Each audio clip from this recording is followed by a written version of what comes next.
Hello, everybody, and welcome to Geopolitical Trends, where truth matters. Excited to be with you as always. Hope you had a relaxing weekend. You just did nothing. You just chill out. Sometimes it's nice to just do nothing. Anyway, very very excited. As I mentioned to you last week, that I had the plan or the idea of doing a Q&A session for the community and for all our viewers from around the world. So this way, get a chance to ask your most geopolitical pressing questions, given what's going on around the world. I know I've been covering a lot of stuff for the last few weeks, and I can always tell when there is an overwhelming amount of information, and not everything gets to be covered because I only have like an hour or so, and I don't want to drag this too long. Yes, conversation can take hours, but also it can be overwhelming. So I figured, because I was thinking about it a few days ago, as to how much does the community really sort of understand everything, or are there questions there that needs to have some answers? And that's the reason why I wanted to do this for you guys. So anyway, let's see who's here in the community first. Then I'll just jump into the questions. I already have two questions that two of you post them on the community, so I'm going to pull them out and just ask that question. Willie Holman, good to see you. Atin Wu, as always. Lian, good to see you. Adam Rocco, salam to you as well. Uh, uh, you gotta help me out with this. Mokwanazi, good to see you. OBD, good to see you. Taiwan still, as always. Timeline Dunkley, here you are. Haven't seen you for a while now. I know you've been busy, but thanks for being here. Tom Wires, good to see you as always. Me for president. That's an interesting screen name. So, Farid Amel, good to see you. As always, Caracola, good to see you. Jamie Dodger. And yeah, all right. I say let's see. Wong KC, good to see you from Malaysia.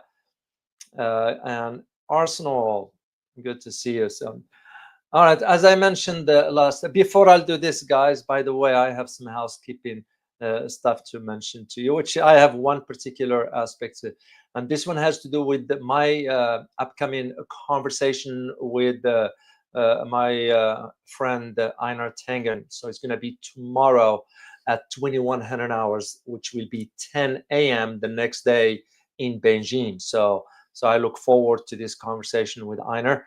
It always adds to the conversation. There's a lot to learn from Einar, and I learn a lot from him. So I look forward to that conversation tomorrow. So, all right, let me start with the first question from Darlene Kington. You said, and I quote here, "Hi, Dr. O. I had a question on South Africa and the strange narrative going on. Do you think the US will intervene as a means of disrupting global trade after the failed tariffs? Thanks for the information you provide." Well, it's first of all what's going on in South Africa. I'm sure you know, with the bill that is just passed regarding the has to do with the white individuals living there. There is some issues, racially tensions per se, but as far as what the U.S. intervening into that, it's not going to work because Trump made some comment about it. No, it's not going to intervene. The U.S. has so many problems right now. We don't even know where to turn our heads to. It's because we have no strategy whatsoever. So why will we go all the way to South Africa to get involved in something like this? Of course, that's usually what we do, what the government does. It's like almost, I feel comfortable saying, like what took place last week between India and Pakistan. And I'm going to address this one later on. It just no, the short answer is that the US will not intervene there, given that as far as Donald Trump's tariffs and so forth, he's learning the hard way now. He's backtracking, especially with China, because now he's just lost face because he had to cut down on tariffs. And the Chinese are saying, yeah, we'll cut down 10% too. But the Chinese saying, if you want to direct negotiations, that means on the highest level, Chinese are saying you need to lift all the tariffs. It's because the Chinese understand that the ball sort of in the US court, not on the Chinese have moved on. And this is one thing about when Donald Trump launched this particular sanction tariffs, it just had no idea, and I kind of was just shaking my head when that happened. And speaking of that, guys, while I'm thinking about it, I got a picture, not a picture, that's Donald Trump, of course, but I had a chance to read the result of a poll that was conducted recently, which, by the way, shows that the U.S. image has deteriorated very badly, very, very bad. Of course, what the report from this particular entity, and I'm going to tell you the name of the entity and who's the founder, what I found very disturbing about it. Yes, one part of the survey is correct as far as the negative image of the U.S., but the second part of the survey was misleading, and here is why. Take a listen here, or I'm gonna share a quote with you rather. A new annual study published today, Monday, this morning, I pulled it up this morning, shows that the global perception of the United States have deteriorated significantly over the past year, with perceptions of the country now worse than those of China. End of quote. Wait a minute. First of all, what does China has to do with the negative image of the US? And since when China had a negative image? And this is where you have to always be careful with surveys, with studies, and so forth. They can be very, very manipulative. And there is a reason why it was worded this way. It was worded because the study was conducted by here is the title of the foundation. It's a foundation called the Alliance of Democracies Foundation. And this one was in collaboration with the NERA, with the polling firm called NERA Data. So now, this particular Alliance of Democracies Foundation was founded by none other than Andreas Fogh Rasmussen. Now, if you know who Andreas Fogh Rasmussen, he was the former Secretary of NATO. So you can just see why the narrative has to be worded that way, as far as now the perception of the US is worse than what it was for China. No. They just wanted to keep pushing the narrative. The image of the US is very bad because of our own policies. But to drag in China into this had nothing to do with the reality of what's going on.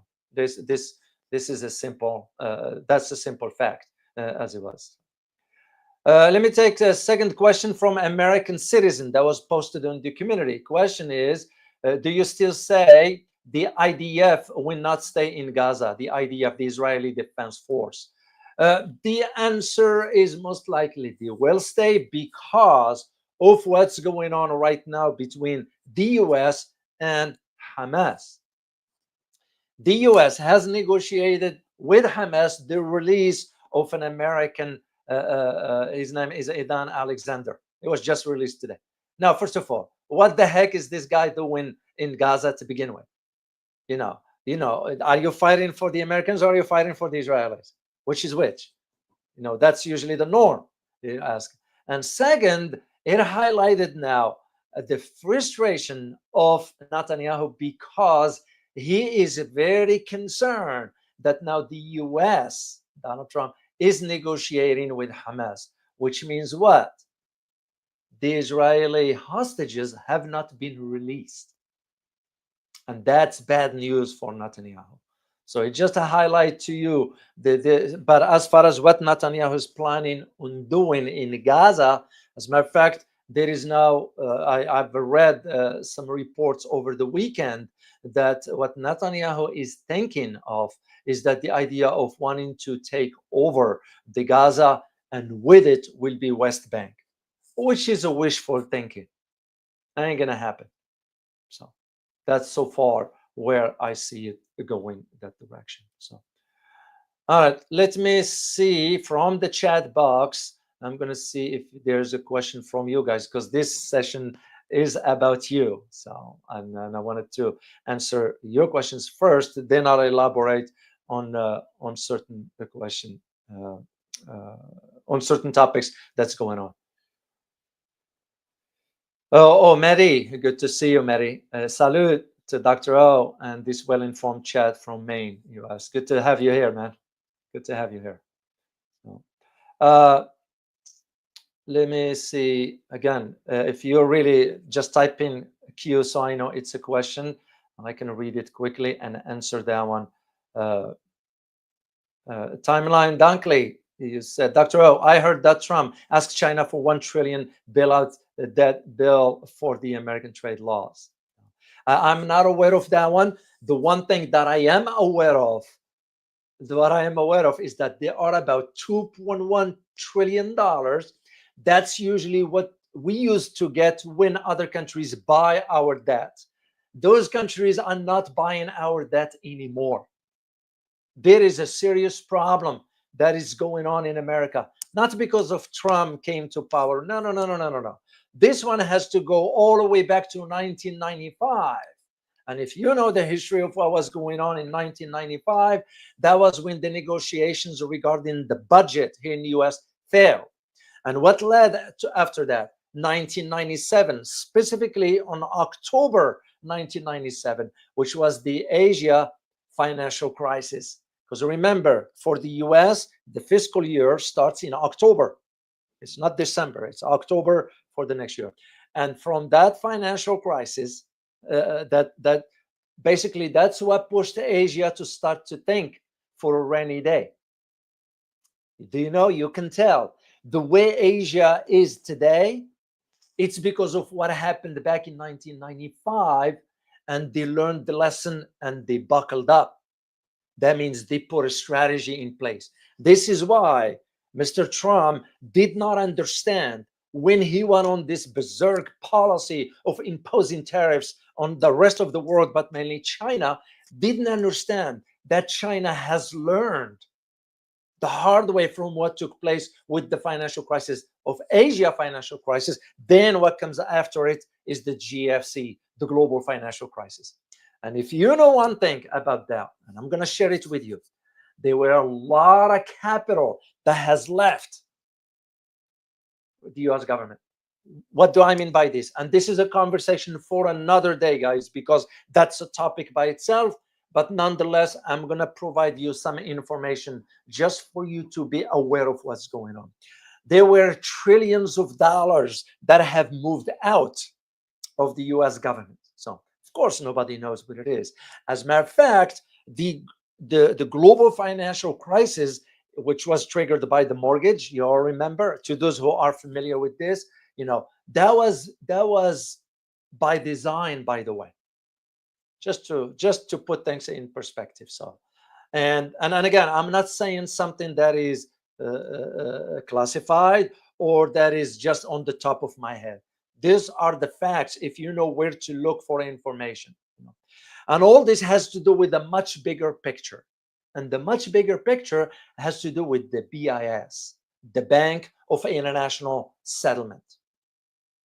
Now, if you know the history, once again, I will do this for you some other time because it is a lengthy conversation. There is a lot of moving parts to it.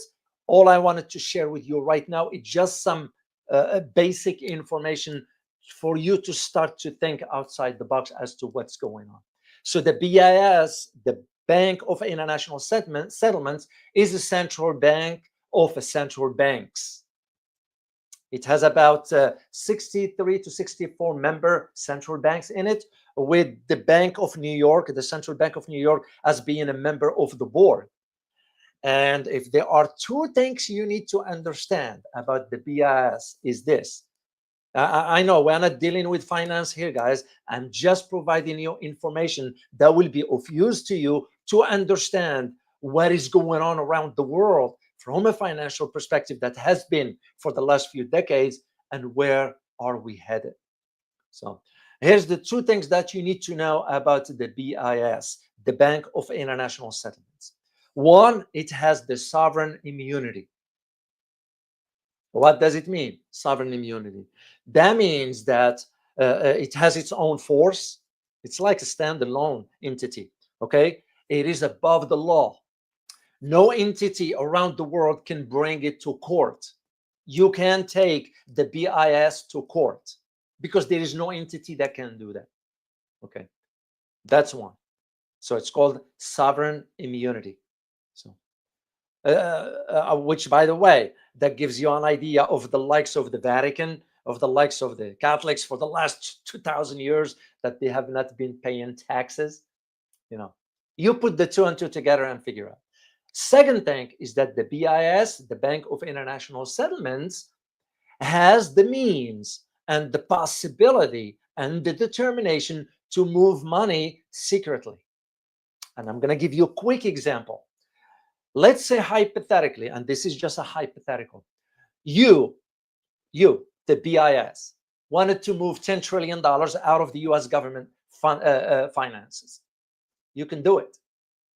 And you move it secretly and you put it on some sort of a balance sheet because nobody has access to that stuff without anybody knowing what's going on. And this is why I'm talking about the big picture, that you need to understand what's going on with the dynamics that's taking place around the world. When you hear these tariffs and so forth, that's just part of the much bigger picture. Once again, BIS, the Bank of International Settlement. There is a if you ever get a chance to, let me get a picture for you here, because I know the book.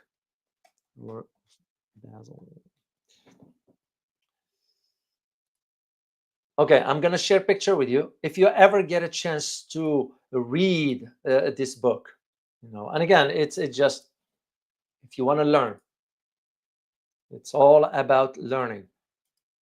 It's written by a Hungarian author.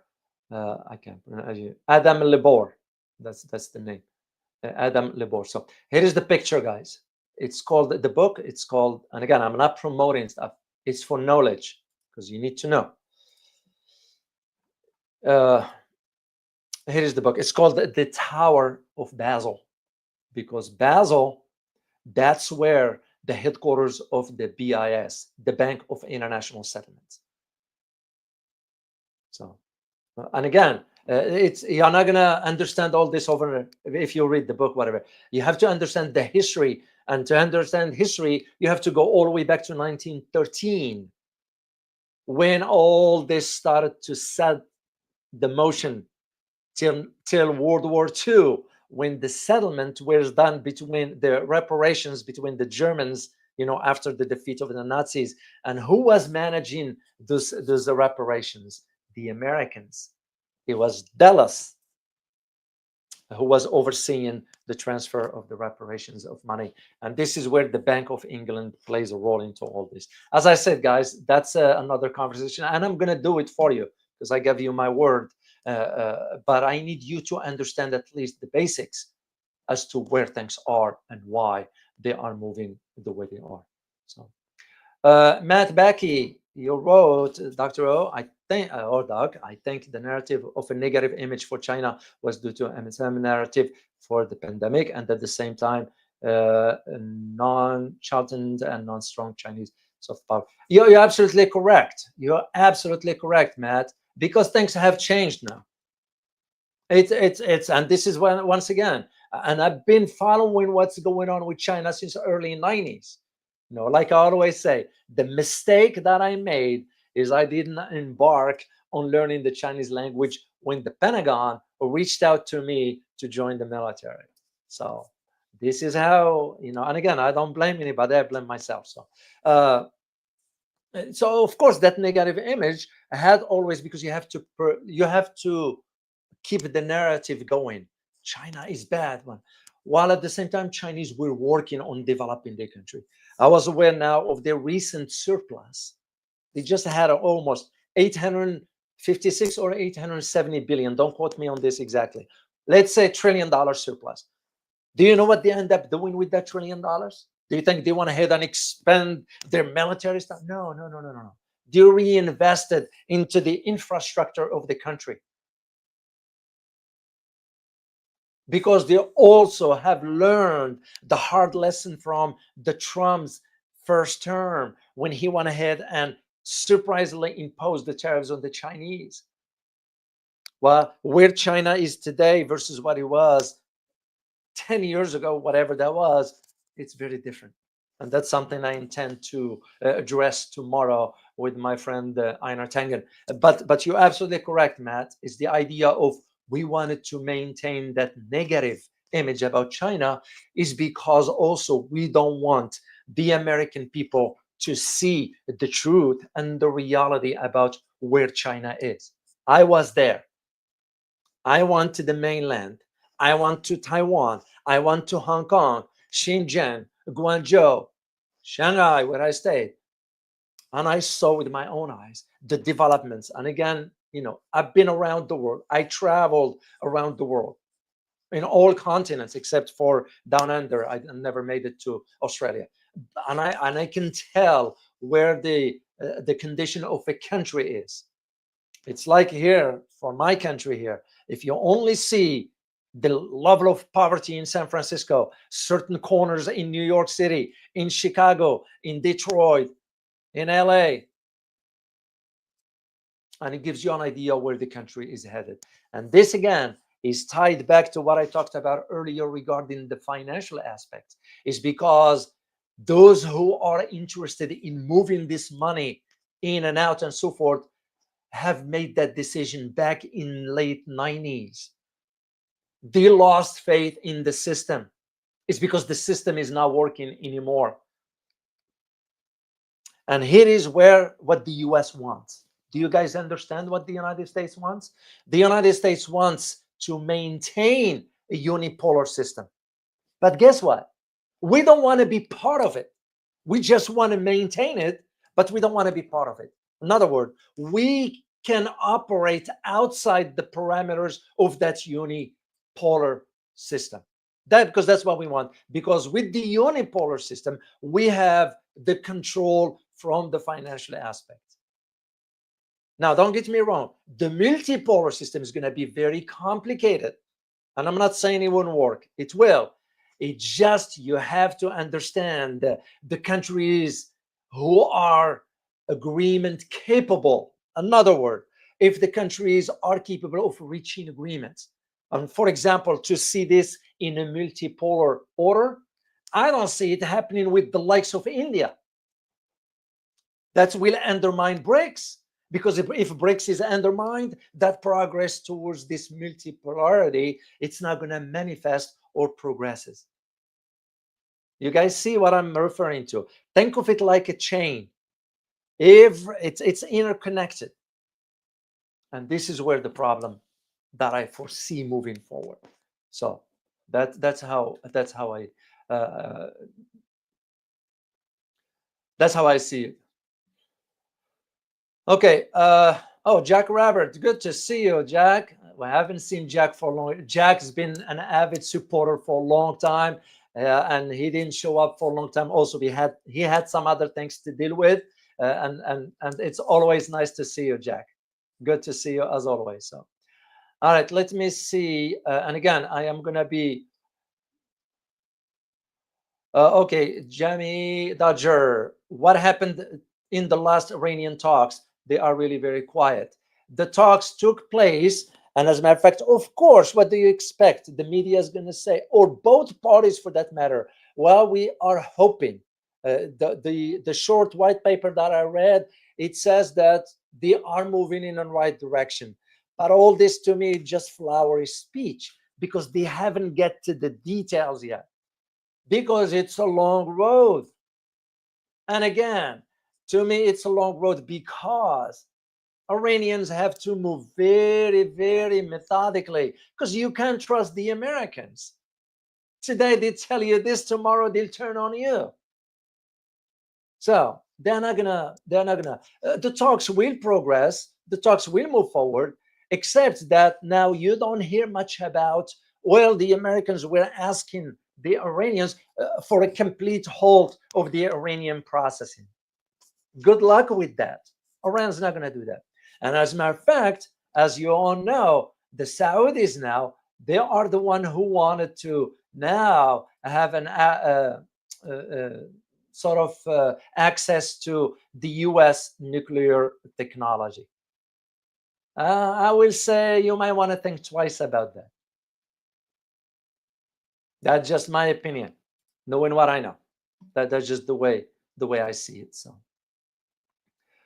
let me take. So just a short answer is they are moving, but nothing of substance. That's the way I see it. Jack Robert, let me take this question from you. You post on FM, Foreign Minister of Israel, going to Ethiopia. What will do that for the Houthis war or even the war in Somalia? Very, very interesting question. To those who have not seen my post, this is where I post stuff in the community, guys. And again, because I want you to understand what this channel is all about. I want you to be armed with knowledge, because that's where you're going to have a leg up. Average Joe, average Jane doesn't think in these terms. So, and this is where you need to understand. And when I asked the question, I did a survey. As a matter of fact, the question was, do you believe Israel will succeed in dragging Ethiopia into a confrontation with the Houthis? 16% of you said yes, 74% said no, and 11% said I don't know. And by the way, thank you guys for taking part in the surveys that I post for you. So yeah, I don't see Ethiopia being dragged into a fight against the Houthis for one reason. First of all, Ethiopia is dealing with another issue regarding Eritrea and Somalia and so forth. And second thing, Ethiopia understands the strength of the Houthis, so they're not going to run a risk on confronting the Houthis. Houthis are, or Ansarullah that is, are fierce fighters. I mean, look at us. Basically, we have been defeated. And I remember, and again, I'm not bragging here, guys. I remember the moment we started on March 15th, and I did a live stream, and I said to you, mark my word, there are only two outcomes. Either we withdraw from the raids and so forth, or we're going to enter into some negotiations behind closed doors with the Houthis. And that's exactly what happens. So when Donald Trump lied about what the Houthis are begging, no. Houthis do not beg. Those individuals do not beg. They will fight till the end. And the thing is, we couldn't, despite the bombardments, the destruction of civilian infrastructure, not even military, they were still able to launch missiles at Israel. So Eritrea, to go back to your question, Jack, Eritrea is going to have to think strategically about it. But also you have to understand what the Israelis have done to the Eritrean Jew. If you know the history, some of them didn't forget. So the bottom line is, I don't see Eritrea being dragged into a fight with the Houthis, because Israel, of course, wanted to see that, because that will give them a breather. Because Israel now on the edge, dealing with two things now. As I said, the surprise negotiations between the US and Hamas, that's on one end. And second, they don't know when the next missile is going to land that will be launched from the Houthis. They have no idea. Did you guys see the, I don't know if I still have it. Did you guys see the picture of the beach at Tel Aviv that was deserted the moment the sirens went on, because the Houthis launched a missile? Yeah, I don't have it. I thought I did, but I don't have it anyway. So this is where I don't see the Eritrean getting involved into all this. So, Rafael, good to see you as always, man. Question, Trump is thinking about stopping in Turkey if Putin will be in Turkey also. What say you? I think these two will close the deal. Yeah, I am keeping an eye on that, whether even the Russian president will want to sit on the same negotiating table with the comedian Z. Optics of it is not good. And hypothetically, should this move forward, it is my belief that it will be maybe Lavrov, maybe someone else, but the Russian president himself sitting with the, because if he does attend this so-called negotiating with the Zelensky, that means he gives legitimacy to a comedian. And Putin is smart enough to know. Second thing, by asking for Zelensky, comedian Z, to say, well, we are ready to sit down with the Russians, that means they have not studied the Russian proposal in detail. That's what it tells me about Ukrainian side. So, of course, to Mr. Trump is going to look at it from the optics. Why? Because he wants to save his face on two fronts. One, about backing down on the tariffs against the Chinese, and second is stopping the raise on the Houthis because he couldn't defeat them. So it will basically be a political win should this happen. I don't foresee him doing that, but the possibility is there. So, but the one thing that I am certain of is that the Russians will not give back the four provinces, the Luhansk, Donetsk, and Zaporizhia, and I forgot the fourth one. They're not going to give that back. That's a fait accompli. So, but again, Trump will have to save his face one way or another. So I'm going to keep an eye open on this and see what might happen after that one. So let me see. Next question from you guys, if there is one. Oh, Amanda, great question. Great question. As a matter of fact, what was I gonna think of? I was thinking of something. I drew a blank on it. Oh yeah, is the picture. The picture of the Shahbaz Sharif, as corrupted as it gets, that he declared victory. It's easier said than done. One. Second is the optics of it. Remember, it was the Rush who will declare victory first, and the Pakistanis beat the Indian into that. So, but there's a lot to unpack onto this one. And I'm going to address it from a military aspect, then from a geopolitical point. From the military, the downing of the Indian fighter jets using the Chinese weapons highlight to you the superiority of the Chinese versus those of India. And by the way, the fighter jets that went down, it was the Rafale, which is from France. That's one. So even though India has more fighter jets, has more air force, Pakistan has more strategic approach to all this. Second thing is that Pakistan deployed the MF-15, I believe. Those are the drone chasers from China. In addition to using, I believe, the J-10 fighter jets. So that highlights to you the advantages that it's not in size, but rather in a strategy. That's one. Second thing, from geopolitical aspects of it, is that it looked bad on India, that wanted to start something and realized might not be in a position to continue. Despite its size, don't let the size fool you. That's the way I always look at it. Don't let the size fool you. Because strategically, Pakistan is far ahead, strategically speaking, than the Indians. Of course, for India, and to go back to your question, Amanda, who will be benefiting from this? Well, they are, first of all, the Prime Minister himself, the Modi. Like I always say, and I have nothing against Modi. I need you guys, especially for the viewers that in India that sometimes watch this channel and kind of get on a high horse as far as I don't like Modi, I don't like India. I disagree with you. Modi and Indian people are other human beings like you and I.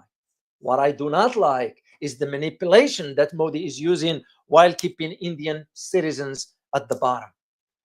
And that will be the benefit, the beneficiary of this conflict is Prime Minister Modi because of the upcoming elections.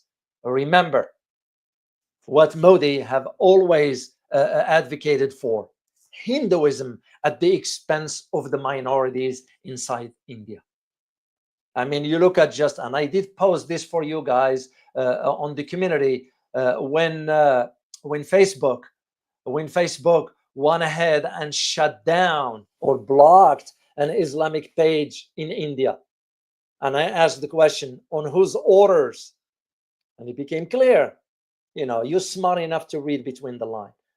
And because that's what they did. Yeah, that's what Facebook and the like social media, they are nothing but the back door of governments. It used to be the US government back then when they just started. I mean, think about Google, how it started. And who sold the Google map to Google? Does anybody know? That's a question for you. Who sold Google map, the satellite images, to Google? Does anybody know? Let me see in the chat box.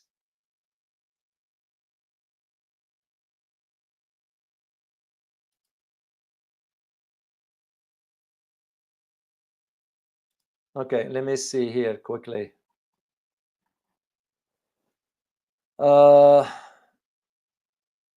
It's not showing up here yet. Oh, Marlo, you got it. Marlo, you got it. That's what it was. That's what it was. It was in return for something else.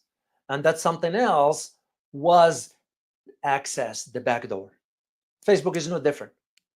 And that's why I said, when Facebook went ahead and blocked the Islamic page, which, by the way, this page had about 6.7 million followers, is because the Modi's government does not want the Muslim minority to know or exchange ideas or converse about whatever.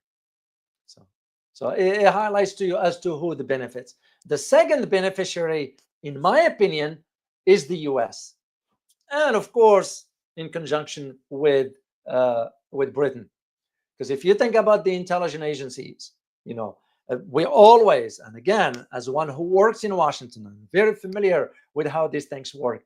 In the days when you think about what took place in Rawalpindi, for example, in Pakistan, or what took place on a Peshawar, or what took place on a border between Pakistan and Afghanistan, and all this was in conjunctions with what we were doing with the intelligence services of both the Indian intelligence services and the Pakistani intelligence services. So for us, the bottom line is, if we maintain tensions on a border of China, you have to understand the long game here. It's not about just India and Pakistan. It's about ensuring turmoil on China's borders. Because remember that map I shared with you guys last time. I think I kept it here, right here. Remember, this is the area, Axis Chin. That's on Chinese borders right there. Look at all this. If you create tensions on these borders here, it's enough, because China will have to be concerned about this. So that was the whole idea of why this is J.D. Vance when he went over there. So you have to understand that's part of what the beneficiaries are. So it's more than just one entity or one individual. So Army with Harmony, thank you so much for your support for the gifted membership here. So kind of you. I moved some questions to here because so I will lose track of this. Mr. White, question: has Russia done enough to secure peace, settlement, victory over Ukraine? What is the American, European, East perspective on peace settlements? Well, interesting question, because again, the devil is in details, and this is why when I read yesterday or the day before that Zelensky is saying, well, I'm willing to sit down with Putin, negotiate that means he didn't read or he didn't study carefully the Russian proposal. And the Russian proposal were straightforward. First of all, all the 4 provinces, and of course, what's the name of the place? I drew a blank now because I got so many information moving around, so my brain. Anyway, the 4 locations that Russia took over, provinces that is, that's a done deal. It's not coming back. Second thing, what Russian proposed, what the Russian proposed, I have to hold on a second, guys. Damn. Go. Come here. Come here.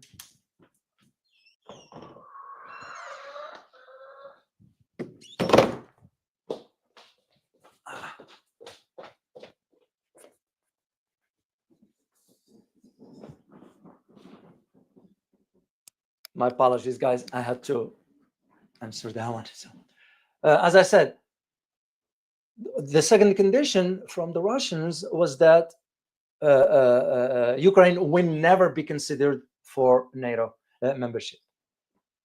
That's a foregone conclusion. So for Zelensky to say, I'm willing to sit down with the Russians, did you think really believe in what he's saying? Or do you believe in what he's saying? I don't think so. The Europeans, just to go back to that part of the European are saying, no, we're not going to agree till the Russians agree to unconditional ceasefire. I will say good luck for that. Good luck to the Europeans with that. Europeans also are running into a problem because the disintegration that's taking place within Europe. You look at, for example, it just happened this morning. There is a city in Poland called Krakow.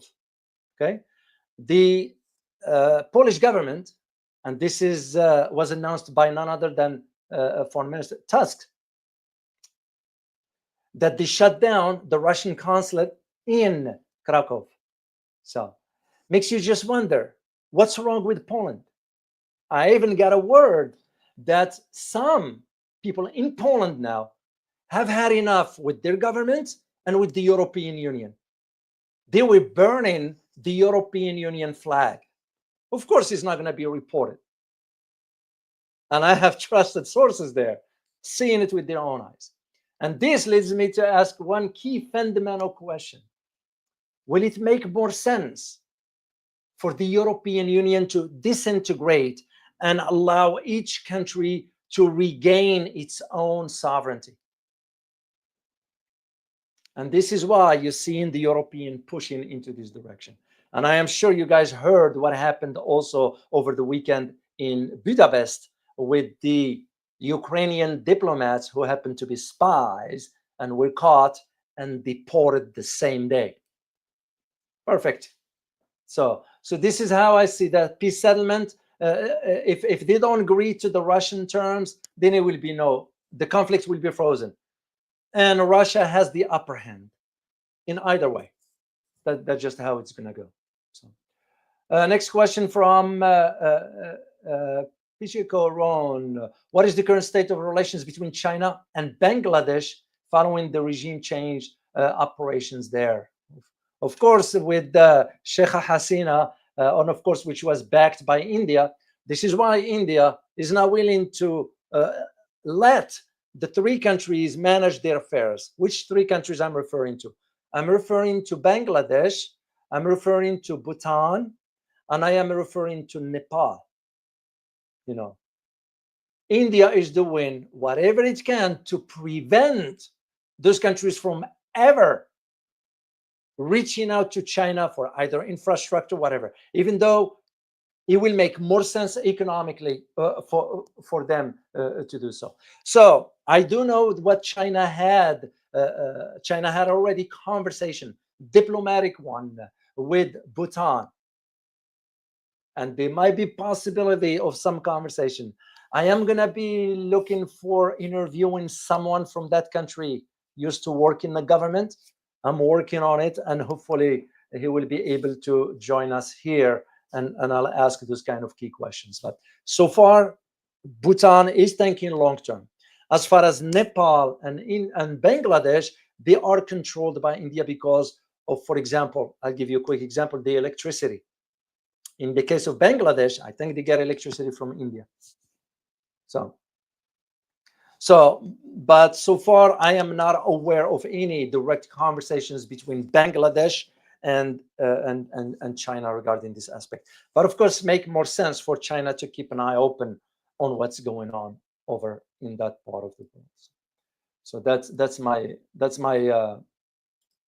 my answer to that one. So let me see another question here. If there's one here.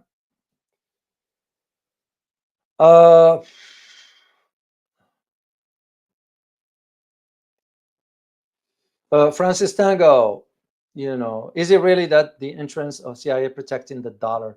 Well, of course, there will always be a way for the agency to ensure the dominance of the dollar. And this, again, it goes back to this. And again, I am going to do this for you guys because you need to know, and it will shock you to know about this, because it's not reported. It's stuff like that doesn't get reported. As I said, you have to go back to the 1995 budget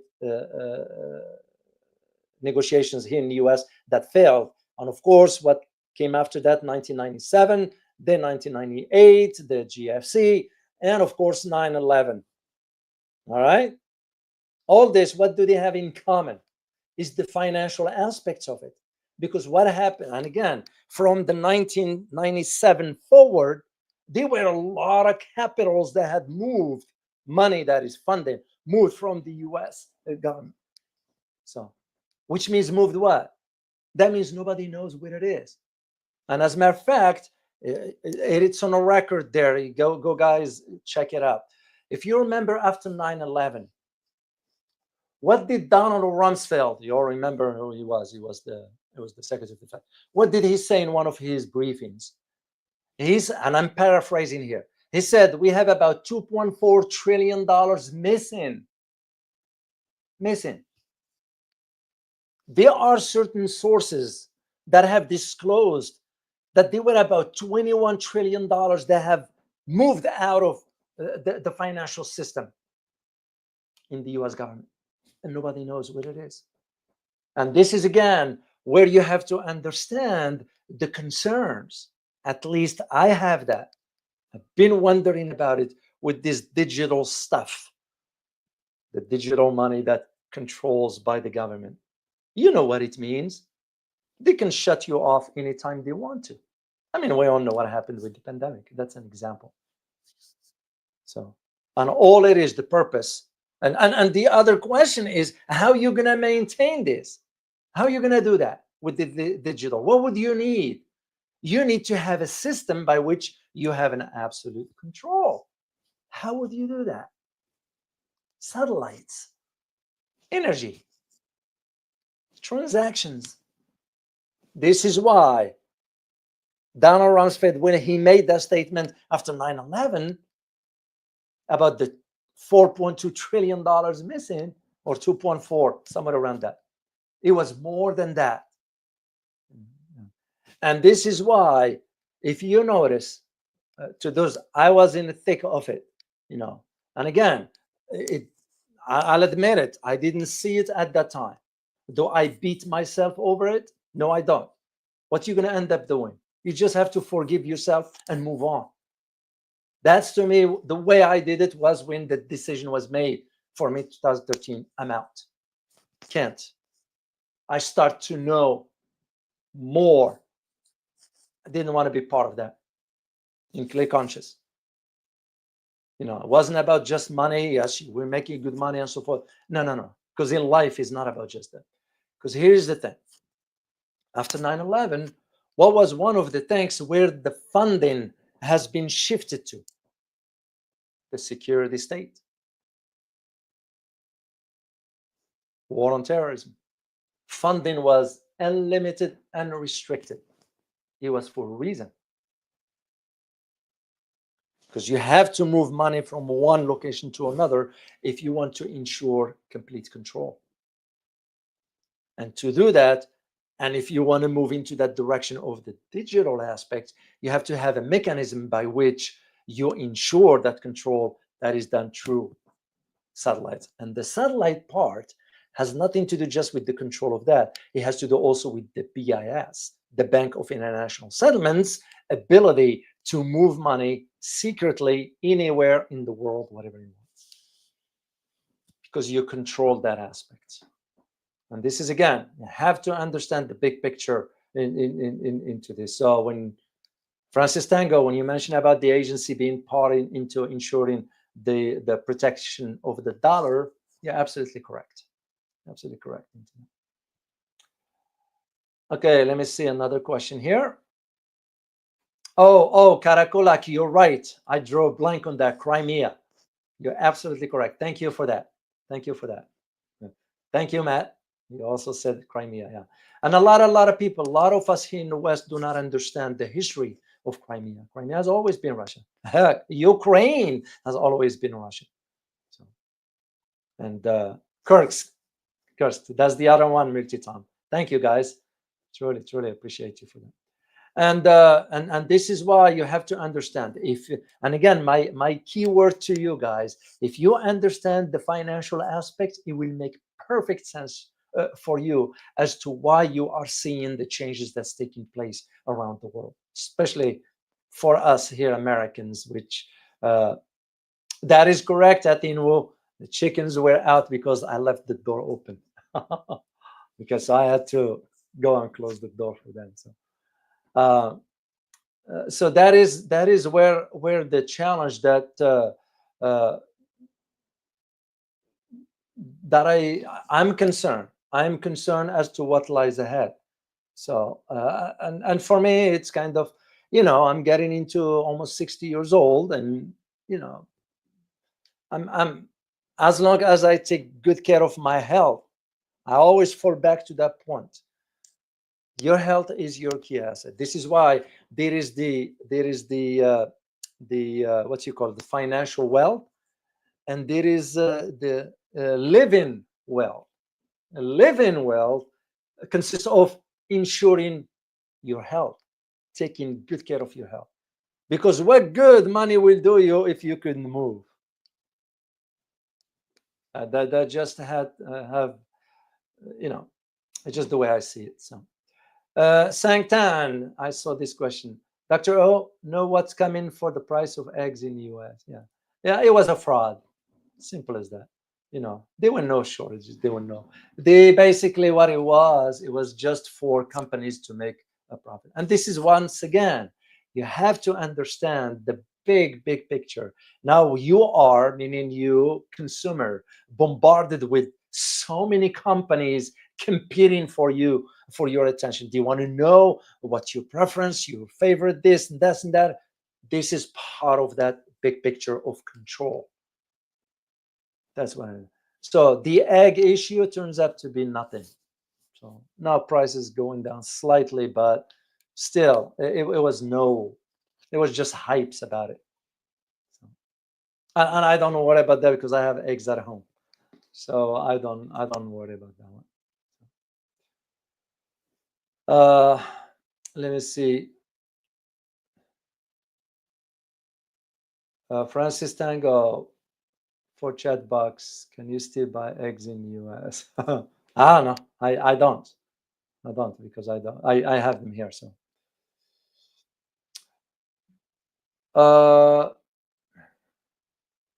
that is a good observation, Don. It's very good observation. Who will buy American goods if Americans have no jobs? You raised an interesting point. And this one also has to do with the idea of the supply chain. And I intend to address this one with my friend, Dr. Warwick Bao. He knows an inside out regarding supply chain. He's well-versed into understanding this dynamics. And I remember my conversation with him last time, understanding that when this movement of the supply chain, which what Asia is doing, This is why I've argued for years and years and years that the future is Asia, not Western Europe, because the conversation has already started back then regarding the supply chain. I mean, look now where they are. So you're absolutely correct. If there are no jobs here, what will American buy? Because we don't produce anything. Everything is imported. We produce weapons, but will people buy weapons to eat? I don't think so. So you're absolutely correct in this aspect. I mean, it makes perfect sense. And this is one miscalculation. Either Donald Trump, and I am sure the guy doesn't understand, he just followed blindly, whoever gave him an advice. And I know two individuals have a benefits in going the wrong direction. The Treasury Secretary Bassett and also the economic advisor Navarro. And those are Chinese hawks. So, but Donald Trump is, in terms of, he wait until August. August is coming. And why am I saying August? Because Americans will find out. We're already starting to see the shelves right here. I go to places and I see have less and less than what it used to be. Why August? Because that's when you start getting the merchandise for the holidays. Well, now it's going to be pricey. American families are very squeezed to the end. But again, you have to go back in history to understand the policies that was implemented by the central banks, the BIS, and the central banks around the country here and in Europe. And you move forward with the GFC, the global financial crisis. Then you move forward with the digitized financial system. All this will have to make sense to you. What is the end game? What is the objective? So you're absolutely correct. And by the way, the whole global South is going to move the other direction with Asia. Not the US is done for. It's a harsh reality. Now, sadly, it's my country, but I have to state the facts. It's because we can be pretending that everything is okay. I happen to be in the know, in understanding. I worry about an average citizen, an average one who works 40, 50 hours a week to just ensure there are food at home and squeezed to the end with massive amount of taxes and so forth. I mean, you think about those entities, they don't pay taxes. I'll give you guys a quick example here, which will shock you. You all know about Harvard University, right? But there is more than that. There is something called Harvard Corporation. And again, it's not a classified information. It's just, you have to understand who's behind the scenes. Harvard Corporations. And this Harvard Corporation has an endowment that is over $50 billion. And from that endowment, it gives 4% of that to the university. Why is this, you may ask? Well, because the endowment is tax-free. So it is cheaper for the Harvard Corporation to give 4% of its revenues to the university and not pay taxes. It falls back with the line of the Vatican. The Vatican doesn't pay taxes. The whole Catholic entities don't pay taxes. The churches here don't pay taxes. Who's end up being squeezed is the average citizen.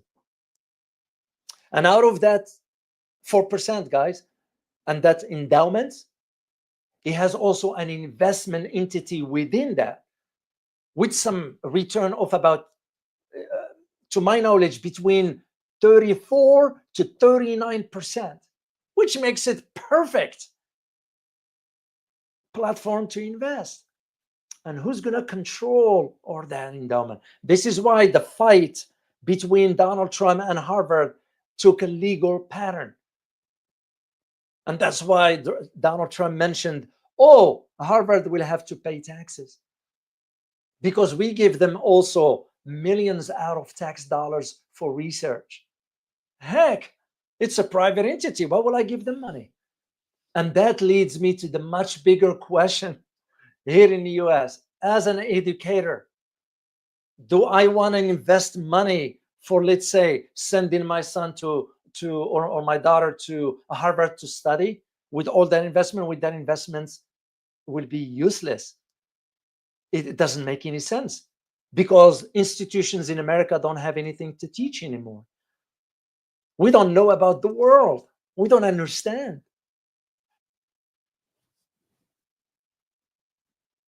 And once again, guys, I need you to understand the big picture. Look at the big picture. That is what's going to help you. That is what's going to help you be aware. And of course, once you become aware, you gain an understanding. Let me see. I am so sorry. I don't speak this language. They're Chinese here. So if anybody can translate, that would be great. Let me see another question here. Oh, Gene. Good to see you, Gene. And thank you very much for being here. So question, China built a $750 million bridge to North Korea and installed factories there a few years ago. How is this factories working? Not to my knowledge yet. Not to my knowledge. So what I'm aware of is the bridge that I got on personally. And that bridge was from mainland to Macau. Very, very, very piece of the art regarding infrastructure. So because there is a lot of course, as you know, the sanctions on North Korea in any product whatsoever. Actually, China is the lifeline for North Korea. Russia to a degree, but mainly is China. So I am not aware of those factories, the capacity, the output capacity, or the capacity output for those factories. So I don't want to just assume, because it won't be right of me to just do so. Thank you for your question, and good to see you as always. Alice Talokin, the Pentagon files, that just reminded me of the budget for, did you know, guys, that now the Trump administration and his Secretary of Defense wants to push the budget to over $1 trillion? It just shows you. So it just shows you where things are headed, and it's unfortunate.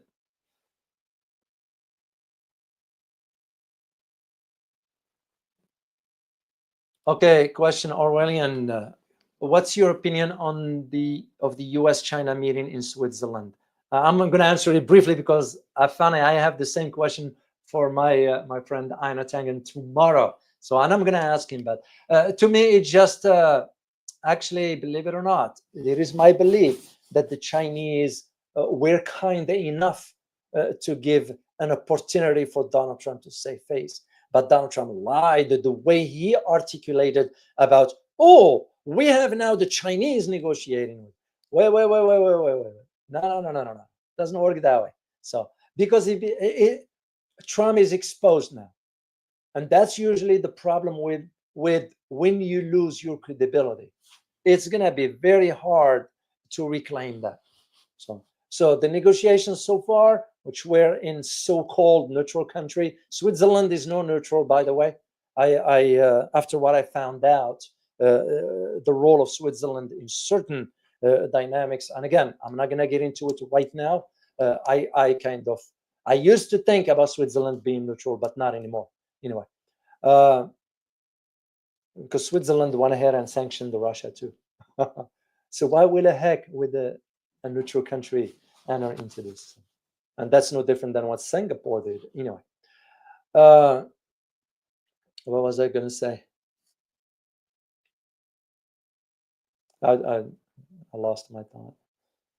Oh yeah, the meeting that now Trump's going to drop by 30%, 10% on one aspect and 20% on the other. The Chinese reciprocated by dropping 10%. So I think now the tariffs moves from 145 to 150, somewhere around that. All I know is that 30%, but this doesn't it's Chinese understand that the ball is in U.S. court. If they want to have direct negotiations, they will have to lift the sanctions, the tariffs in their entirety, because China is moving forward with the U.S. or without the U.S. As a matter of fact, the rest of the world is moving forward whether the U.S. is in or not. It's almost, I feel comfortable saying, are we looking at a new globalized world without the U.S.? Some might agree with me. So the way I see it's, it's just the beginning. There could be more talks. I don't know yet. But again, Chinese now understand, and they always knew how the Americans operate. And I am sure they have a strategy in place for that. So let me see another question here. I'll do, we are at the top of the hour. I'll do 2 more questions here, guys, and I'll sign off.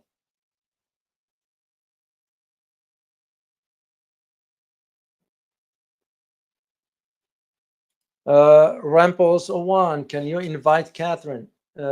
Sure, I will reach out. I mean, I don't know if she will want to come on this channel now, but I'll reach out to her.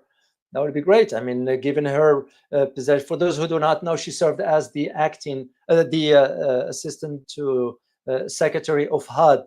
HUD is the Housing Development, and HUD at that time they were moving a lot of money with the Treasury and so forth. So she's in the know. She's very, very savvy, very informative lady. So I'll reach out to her and just extend an invitation. Stop censorship. Dr. O, you look 50. I was a decade ago. So no, it just matter, on a serious note, it's just matter of health, guys. It's just matter of health. I prioritize that. It's because, first of all, I don't want to depend on anybody. I'm very, very independent. I don't like to depend on people. And second, I've always think in terms of health in case of a worse scenario. If things go wrong, if you are physically able to move, then you will remove yourself from the dangerous areas or the risky areas or whatever, versus if you are sick or unhealthy or whatever. So that's always been my priorities, and I intend to keep it that way. And I watch what I eat, and there's a lot of stuff involved. So thank you for that.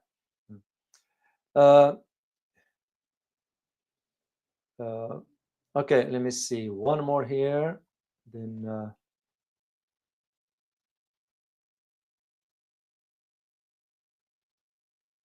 well, actually, Seymour, things are changing. China did dump part of the treasuries they hold. To my knowledge, the last time they dropped about 600 million, something like that, or 7. I don't remember the exact number, which is an indication. But also they blocked the transfer of any rare earth, special rare earth minerals that the U.S. needs. As a matter of fact, I did read, and that I know for a fact, I did read the statement by the head of the strategic command we have in the Pentagon, beside the Central Command and the Northern Command, so forth. Pardon me. We have what we call strategic command, and this one deals with the key strategic aspect, like ensuring access to rare earth minerals. And this is why you are noticing now what Donald Trump is saying about, for example, Burkina Faso. All of a sudden, since when the United States have cared about Burkina Faso or Africa as a whole? No, it's because it was always the division of the wealth among the Western colonialism. France, Germany back then, but France, England, the U.S. to a degree, and even Germany and Netherlands and so forth. But and this is why now you're seeing that change coming to Africa, and the West is not okay with it. So because the presence of the rare earth minerals and so forth. So yeah, to Chinese, they're looking at it like, we can decide for ourselves. We're gonna block, because we did block, for example, ASML, which provided the equipments for the very, very small chip, the nano stuff. And guess what China ended up doing? They just developed something. I just read it yesterday. Huawei developed now the almost like the replacement for ASML. And of course, why a company like ASML will go that route? Because the US asked them to. They shot themselves in the foot. And now China, because we forced China now to be self-reliant and they move forward. And I don't know if any of you know this or not. And please share with the community if you know whether China is able now to produce the 2 nanometer chips.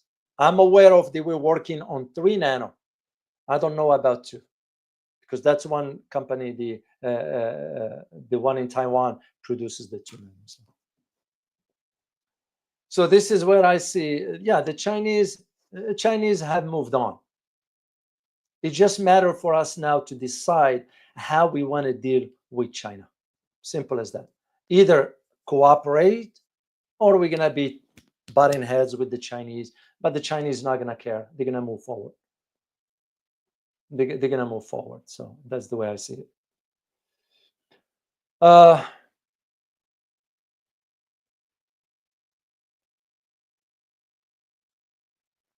Oh, Francis Tango, Dr. O, when I hear you speak, is there still an American dream? Oh, I see what you mean. Oh, basically, what Francis Tango referring to is we always used to hear about the American dream. It used to be. I'll say it used to be. You know, no, nobody's denying that. You know, it could be again, but again, our system is so corrupted because there is no respect for the law anymore. When I say no respect for the law, I am referring at the highest level. We overlook now the Constitution. We don't care. When I say we, I'm referring to the politicians, because there is no accountability. And that's usually your sign to degradation of a nation. Once again, use history as your guide and go back to the Roman time. And how did, by the way, the Roman managed their people being distracted? By throwing the games in the Colosseum. What was that all about? You want them to look over here while you're doing whatever here. It's no different than what we're doing. And look how it ended up for the Roman Empire. Because the Roman Empire didn't disintegrated because of a foreign invasion or a foreign war. It disintegrated from within because of the the corruption within its ranks, the social breakdown. It was never, they were never working for their constituents, those who were elected to represent the constituents stopped working for the people. We have been witnessing this. I've been saying this since 1993. Became evident to me. We go in reverse. So this is why you start having now people thinking in terms of option B. And option B might not be here in the US. It might be elsewhere. So that's the way I see it. So to me, there is no American dream is done for. Till you fix the problem has to be fixed.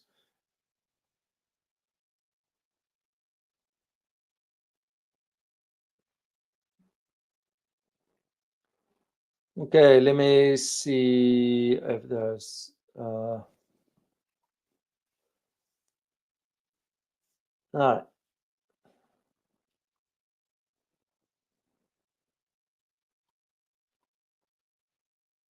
Okay, I'm just looking, guys, see if there is one more question here. And once again, truly appreciate you being here. And I've figured I will be doing this once a while. It's not going to be on a regular basis, but once a while I'll be doing this because the there is a lot of information that I feel that you guys not getting everything, because I can only cover so much, and this will be one way of Ramples01. You said, Dr. I posted 2 questions on your post. I didn't see them there. Let me go back here, because I have the window open here, and let me see.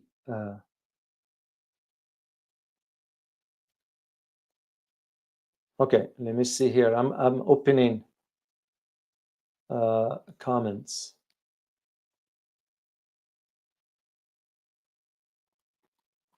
Yeah, your question is not here, Ramples01, and I'm gonna share the screen with you, so because I need you to see. You see for yourself here. So I don't know if you can read this one here. So that's the only ones I have. I have about 4. Last one being Maris 4083, and it's not in English here. So the last one was American citizen. Can pick up the top 3 questions. Yeah, I think this. Yeah, I didn't see whether they were removed. I don't know.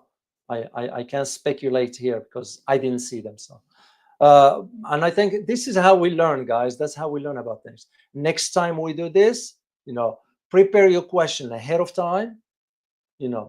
Post them, and I can pull them out of the community tab. So this is how that will work. Al-Stalokin, which region will most likely to escalate war tensions? In my opinion, West Asia always remain a volatile region. I wrote about it. I worked there. I did a lot of research extensively on it.